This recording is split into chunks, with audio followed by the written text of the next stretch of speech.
우리 사람들 가운데에는 장애로 어려움을 겪는 이들이 적잖이 있습니다.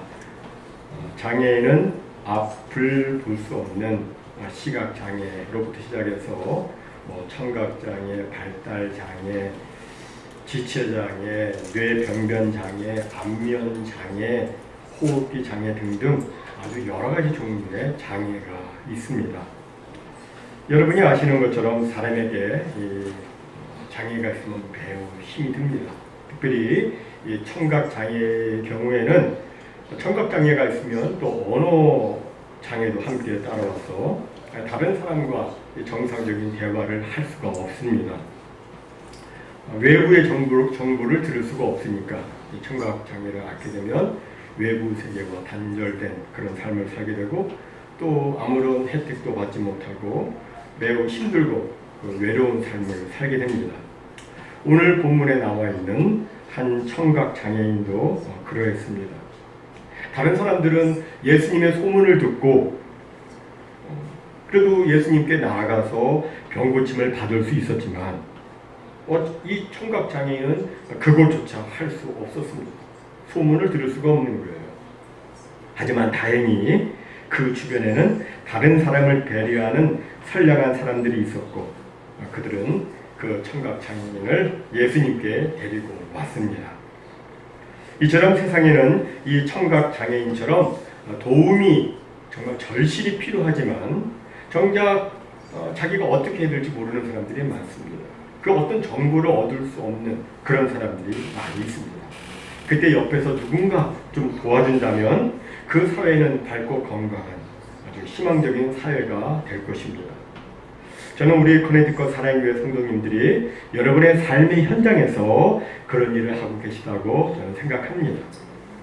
우리들은 예수님의 말씀처럼 세상의 빛이고 또 소금입니다. 우리들은 주님을 믿는 크리스천으로서 이 지역 사회에서 주변의 많은 사람들한테 희망을 주고 기쁨을 주고 힘을 주고 용기를 주고 도움을 주는 정말 하나님께서 기뻐하시는 존귀한 주님의 자녀들입니다.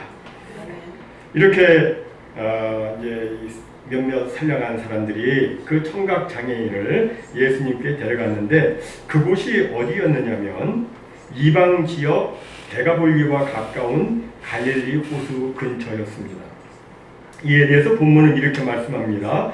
예수께서 다시 두로 지방에서 나와 시돈을 지나고 데가볼리 지방을 통과하여 갈릴리 호수에 이르시매 우리가 이미 살펴본 대로 예수님께서는 이방 지역인 두로에서 수로보니게 여인의 귀신 들린 딸을 고쳐주셨습니다.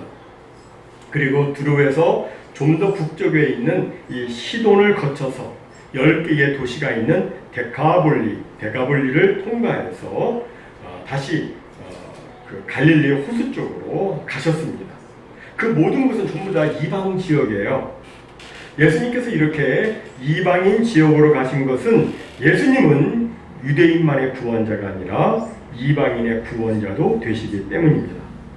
그래서 예수님은 공생의 기간 중에 사마리아에도 가셨고 거라사 지방에도 가셨고 또 오늘 본문에서처럼 두로와 시돈과 데가볼리 이런 여러 이방 지역을 다니시면서 전도를 하셨던 겁니다.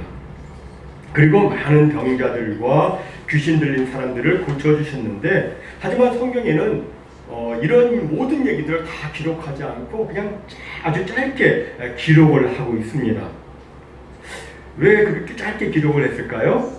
예수님께서 하신 일을 전부 다 만약에 기록을 하자면 내용이 너무나 많아지기 때문입니다. 그래서 요한복음 20장 30절과 31절은 이렇게 말씀하죠.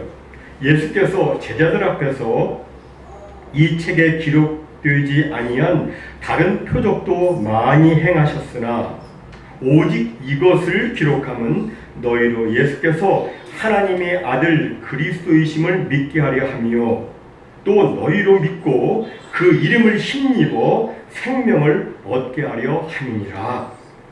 이 말씀처럼 예수님께서는 성경에 기록되지 않은 그 많은 일들도 행하셨는데 그 중에는 이방인 지역에서 행하신 일들도 많이 있었던 겁니다. 그런데 예수님의 사역은 그렇게 이방인 지역에 가서 사역하신 예수님의 그 사역은 당시 배경으로 보면 굉장한 파격이었습니다. 우리가 아는 대로 당시 유대인들은 이방인에 대해서 배타적이었습니다. 오죽했으면 유대인들 그 남자들의 세 가지 감사 제목이 있는데 그 중에 첫 번째가 뭐냐면 이방인이 아닌 유대인으로 태어난 것이었습니다. 그들은 자신이 노예가 아닌 자유인으로 태어난 것보다 또 자신이 여자가 아닌 남자로 태어난 것보다 이방인이 아닌 유대인으로 태어난 것을 더 첫 번째로 크게 감사를 했습니다. 이런 그들이었기 때문에 당시 유대인들은 이방인들을 개처럼 취급을 했습니다. 그들은 이방 지역에 갔다 와서는 신발의 먼지를 털었고 또 시장에서 돌아오면 혹시라도 이방인들이 자기를 스쳤을까봐 집에 와서는 물을 뿌렸습니다. 이렇게 유대인들은 이방인들과 거리를 두고 무시를 했습니다. 하지만 우리 예수님께서는 모든 사람들을 사랑하셨습니다. 그래서 예수님은 유대인들의 편견을 깨뜨리고 이방인들과 인격적인 교제를 갖기 위해서 이방 지역에 가셨던 것이고 그곳에서 복음을 전하시고 병자들과 귀신 들린 사람들을 고쳐주셨던 겁니다. 우리는 예수님의 이 모습을 본받아야 합니다. 예수님을 믿는다고 하면서 어느 특정 지역에 대한 편견을 가지고 그 지역 사람을 미워하거나 무시한다면 그것은 예수님을 잘 믿는 것이 아닙니다. 또 어느 특별 인종을 폄하하거나 무시하는 것도 예수님을 잘 믿는 것이 아닙니다. 특별히 우리 한국인에게는 오래전부터 대대로 깊게 뿌리박혀 내려온 지역 감정이라는 것이 있습니다. 어느 특정 지역을 정해놓고 그쪽 사람들은 머리에 뿔 달린 것으로 여기는 편견과 혐오 감정이 있습니다. 이것이 한국 사람들 속에는 알게 모르게 뿌리박혀 있습니다. 하지만 주님을 믿고 섬기는 교회는 이것까지도 다 뛰어넘어야 합니다. 왜냐하면 우리 예수님께서 그렇게 하셨기 때문입니다. 이렇게 예수님께서는 이방인 지역을 다니시며 전도를 하셨는데 예수님이 10개의 도시가 있는 그 데가볼리 지역에서 이제 유대 갈릴리 호수 쪽으로 가신다는 소문이 이제 퍼졌습니다. 그 소문을 들은 그 지역에 몇몇 마음 착한 사람들은 누구를 생각했냐면 듣지도 못하고 말하지도 못하는 그 청각 장애인을 생각했어요. 그래서 그 사람을 데리고 예수님께로 갔습니다. 그리고 예수님께 안수해서 낫게 해달라고 이렇게 청했습니다. 그 장애인은 영문도 모르고 사람들에게 이끌려서 예수님 앞에 섰습니다. 많은 사람들이 둘러서서 그를 쳐다보고 있는데 그런데 그때 예수님께서는 성경에 보니까 그 사람을 따로 데리고 무리를 떠나셨다고 말씀합니다. 그럼 왜 예수님은 그 사람을 따로 데리고 가셨을까요? 그것은 바로 그 청각 장애인의 관심을 무리들에게서 예수님에게로 집중시키기 위함이었습니다. 청각 장애인은 주변에 사람들이 많이 있으니까 예수님께 집중할 수가 없는 거예요. 사람들이 많이 있는데 사람들 바라보고 그죠? 그러니까 예수님께 집중을 할 수가 없었어요. 그래서 예수님께서는 어떻게 하십니까? 그 사람을 데리고 이제 무리를 떠나십니다.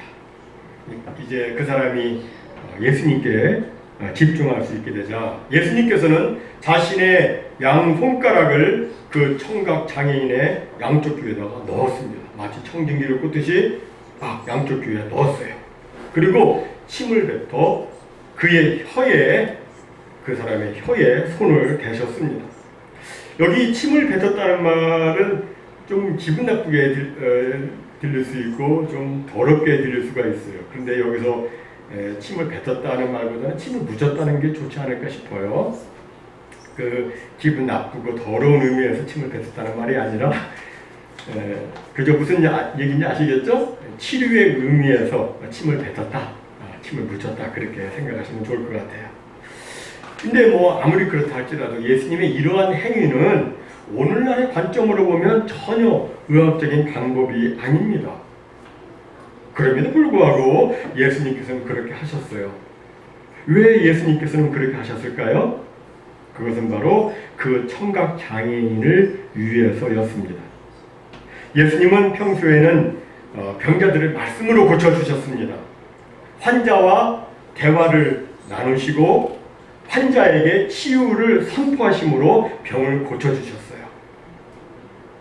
하지만 이 환자는 전혀 들을 수가 없는 거예요. 그죠? 대화가 안 되는 거예요. 전혀 들을 수가 없습니다. 그가 할 수 있는 것이라곤 눈으로 보는 것과 몸으로 느끼는 것밖에 없습니다.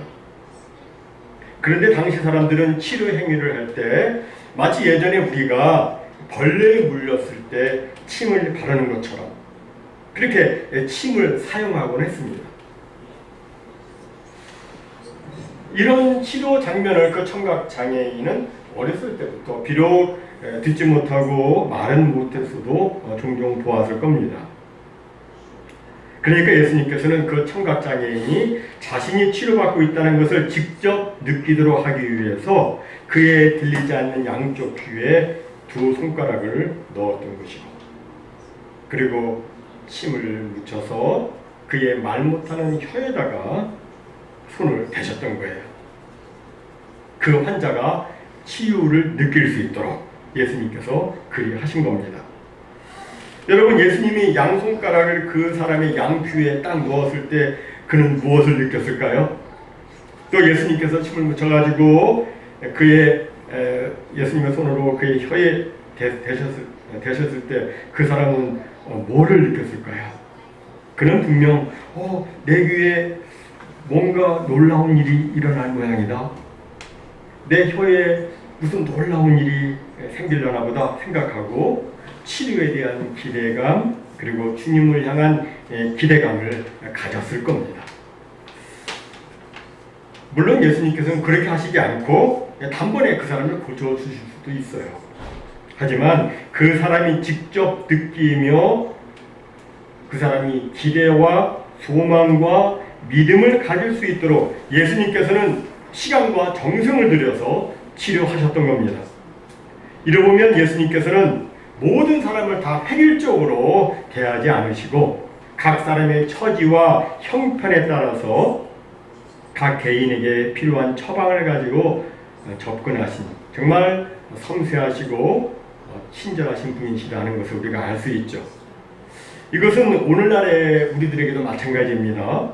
예수님은 우리 각 사람의 형편과 처지, 우리의 심성과 기질, 성격, 모든 것을 다 아시고 이 모든 것을 다 감안해서 역사하십니다.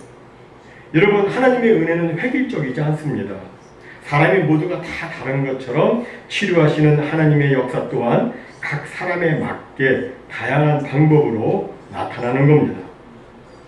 이렇게 청각 장애인이 예수님께 집중을 하고 그리고 자신이 지금 치료받고 있다는 것을 느끼고 예수님을 향한 기대와 소망을 갖게 되자 예수님은 하늘을 우러러 보셨습니다. 하늘을 우러러 봤다는 말은 하나님의 도우심을 구했다는 의미겠죠. 그리고 탄식을 하시는데 여기 탄식은 부정적 의미에서 한숨을 쉰 것이 아니라 하늘을 향하여 깊은 탄식으로 기도했다는 의미입니다. 하늘을 향해서 깊은 탄식으로 기도하셨다. 그 사람의 아픔을 공감하시면서 예수님은 깊은 탄식으로 기도를 하셨어요. 듣지 못하는 괴로움 얼마나 힘이 들까? 제대로 말할 수 없는 고통 얼마나 괴로울까? 다는 아니지만 종종 못된 사람들에게 무시당하고 조롱당하는 아픔 얼마나 마음이 아플까? 견딜 수 없는 그의 고독과 그가 느끼는 소외감과 그리고 그의 단절의 아픔, 그 고통을 예수님께서는 자신의 아픔처럼 느끼시면서 깊은 탄식으로 기도를 하신 겁니다.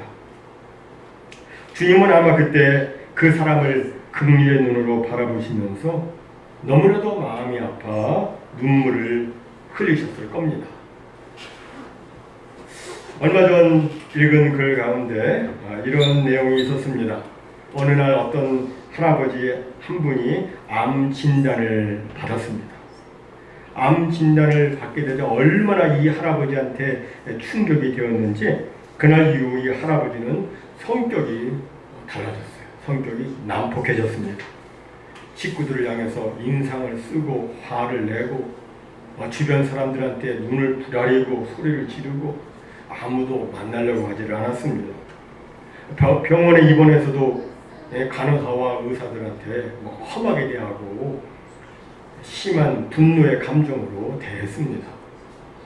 어떻게 도와줘야 되는가?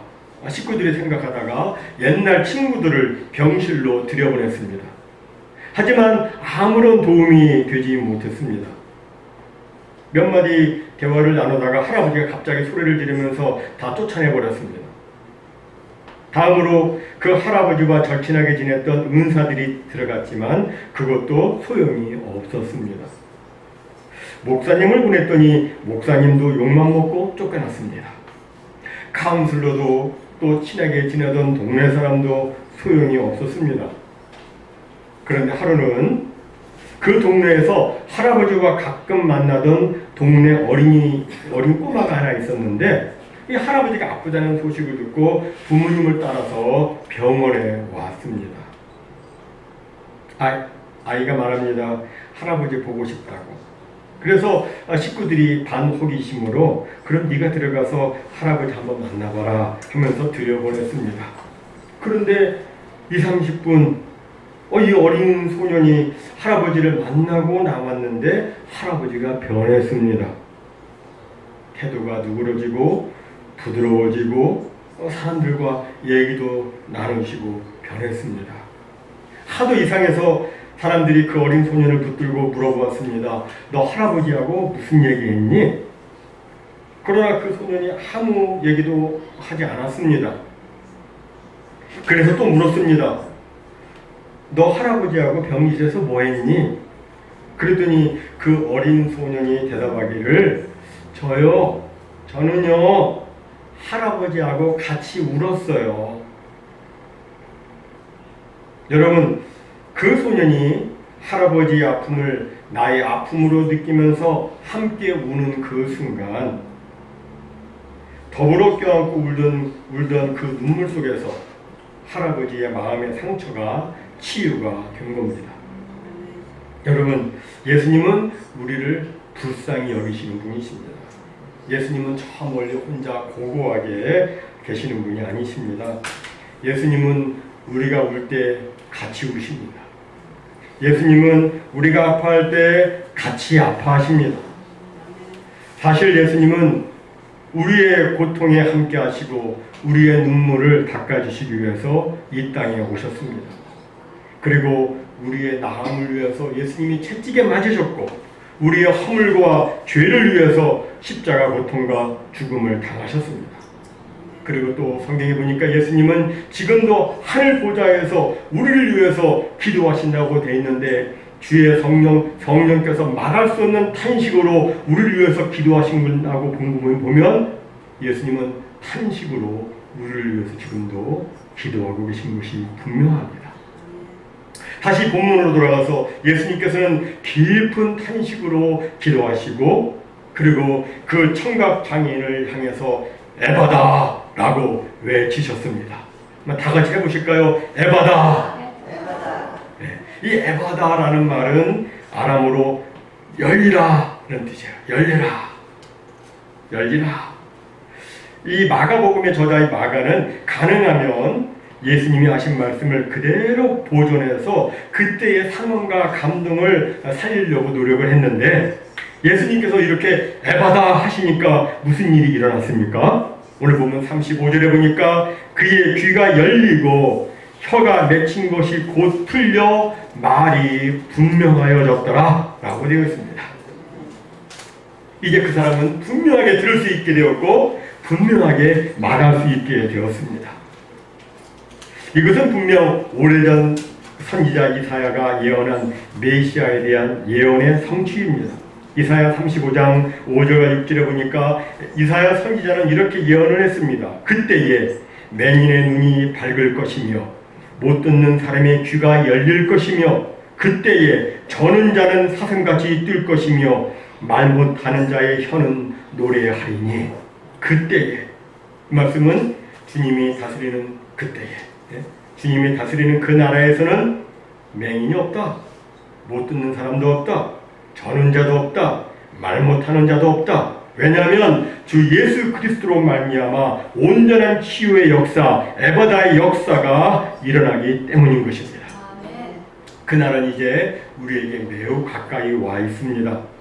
따라서 우리는 오늘 본문에 마음 착한 사람들이 그 장애인을 예수님께로 데려왔듯이 오늘의 우리도 육적 귀로는 들어도 영적으로는 못 듣는 사람들, 육적으로는 말을 해도 영적으로는 아무 말도 못하는 사람들을 예수님께로 데리고 나와서 저들 모두 치유받고 온전해지도록 우리가 그 사명을 잘 감당해야 하는 겁니다. 모쪼록 우리 모두 우리의 삶의 현장에서 다른 사람들을 돕는 선한 일들을 많이 행하고 또 다른 사람들이 주님께 나와서 치유 받도록 하는 그런 놀라운 역사. 그래서 저들이 또 고침을 받고 이것을 바라보는 우리가 하나님께 감사하고 우리 모두가 다 함께 기뻐하고 또 하나님께 영광 올려드릴 수 있는 그런 놀라운 기적 역사가 우리의 삶 가운데 풍성히 나타나기를 주님의 이름으로 축원합니다. 아멘.